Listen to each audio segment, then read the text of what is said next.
성도님들, 사람의 신체 중에서요, 얼굴은 가장 높은 곳에 달려 있습니다.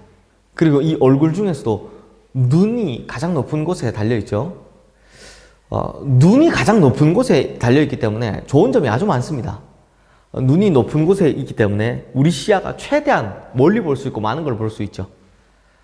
그런데 때론 이것 때문에 우리가 실수할 때가 있습니다. 뭐냐? 인간은 너무 보이는 것에만 집중하더라라는 겁니다. 어떨 때는 보이지 않는 것이 보이는 것보다 훨씬 더 가치가 있고 중요할 때가 많은데 너무 보이는 것에 매이다 보니 그걸 놓치게 되는 거죠. 성도님들, 믿음이 어릴 때는 보이는 것만 쫓아오고 보이는 것을 더 추구하며 살아갑니다. 하지만 믿음이 점점점 더 자라고 또 하나님의 말씀이 우리 마음속에 심기고 그래서 믿음이 성장하고 성숙하게 되면 보이지 않는 것이 보이는 것보다 훨씬 더 중요하고 가치가 있다는 것을 깨닫게 됩니다. 우리는 이 민수기 말씀 읽어나가면서 하나님께서 우리에게 어디에 더 가치를 두라 하신지를 하나하나 깨닫게 됩니다. 출애굽기 레위기가 머물러 있을 때 쓰여진 책이라면 민수기는 이동에 초점이 맞춰져 있는 책이다 라고 이전에 말씀을 드렸죠. 이제 시내산에서 출발하면 전진하고 또 전진하고 결국은 가나안 땅까지 나가야 될 것인데 그걸 준비하면서 각 지파별로 숫자를 세게 하셨습니다. 이동하다 보면 적들을 만나게 될 것이고 적들을 만나다 보면 전쟁을 해야 되기 때문에 지파별로 전쟁에 나갈 만한 자를 세라 라고 말씀하셨던 겁니다. 그리고 이거 다 셌습니다. 12지파 다 셌고요. 또 대속하는 레위지파도 다 셌습니다. 어제까지 우리가 본 거죠. 근데 성도님들, 여기서부터 참 신기합니다.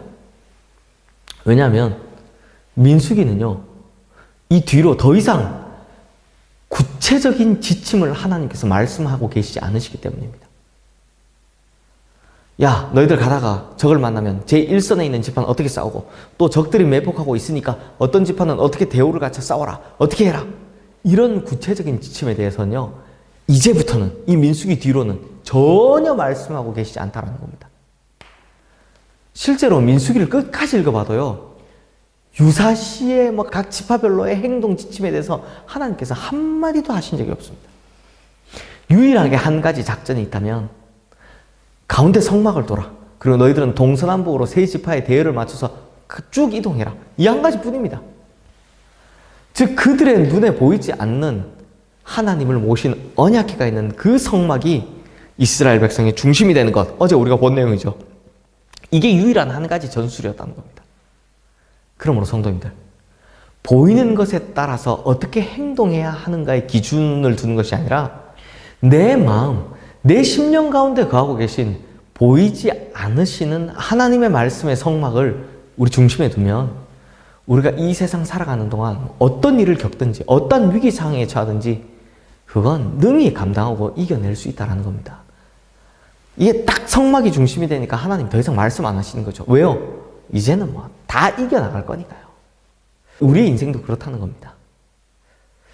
그런데 오늘 본문의 말씀은 바로 그 성막을 지키는 레위 지파들을 어떻게 선출하고 어떻게 뽑으라 라고 하시는 말씀입니다.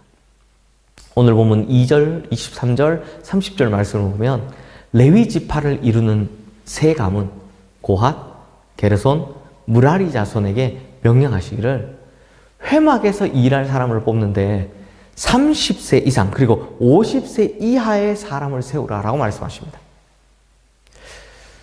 그러니까요, 참 신기한 게 전투를 위해서는 다른 12지파의 사람들에게는 특별한 말씀이 없으셨는데 반해 성막을 운반하고 옮겨갈 사람들, 즉 성막을 지키는데 관리하는데 필요한 레위 사람들은 하나님께서 연령대까지 일일이 딱 다 지정해 주셨다는 겁니다. 30세에서부터 50세까지. 전쟁 나가는 사람들은 그냥 20세 이상 그냥 이러고 말하는데, 그렇다면 성도님들 왜 30세에서 50세까지겠습니까? 혹시 고령이신 우리 성도님들 절대로 오해하지 마시기 바랍니다. 왜냐하면 30세에서 50세가 가장 힘이 넘쳐날 때이고 가장 열심히 일할 때이기 때문입니다. 즉 인생에서 가장 중요한 나이대에 하나님 앞에 쓰임받게 하셨다는 겁니다. 그렇다면 성도님들, 이게 무슨 뜻이겠습니까? 하나님께서 우리 인생에게 요구하실 때에는 가장 좋은 것을 요구하신다는 겁니다. 하나님께서는 자녀들 중에서도 첫 번째 자녀 받으시길 원하셨죠. 땅의 소산이나 가축들 중에서도 마찬가지였습니다. 초태생을 원하셨습니다. 그러니 가장 중요한 것, 가장 소중히 여기는 것, 가장 좋은 것을 달라라고 요구하신 겁니다. 심지어 시간마저도요. 30세부터 50세. 사랑하는 성도님들, 우리가 가장 소중히 여기고 가장 중요하게 여기고 가장 좋아하는 것, 가장 좋게 여기는 것, 이것을 하나님께 드리는 것은 우리의 의무이기도 하고 또한 하나님을 기쁘시게 하는 것이기도 합니다. 그러므로 성도님들, 보이지 않는 하나님을 섬기도록 성막에서 봉사하는 사람들의 가장 소중한 인생의 기간을 정하시는, 달라고 하시는 하나님의 마음을 보시면서 무엇을 하시게 됩니까?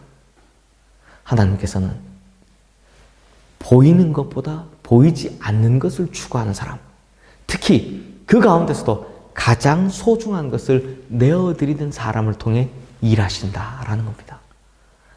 그러므로 이렇게 하나님께서 원하시는 대로 해서 이 세상 살아가는 동안 어떠한 어려움이든 어떠한 적을 만나든 다 이기고 승리하시는 우리 성도님들 되시기를 주님의 이름으로 축원합니다. 기도하겠습니다. 하나님 아버지, 우리가 가장 먼저는 보이는 것에 치우치지 않게 하시고 보이지 않는 하나님과 말씀에 따라 살아가는 우리 인생이 되게 하여 주시옵소서.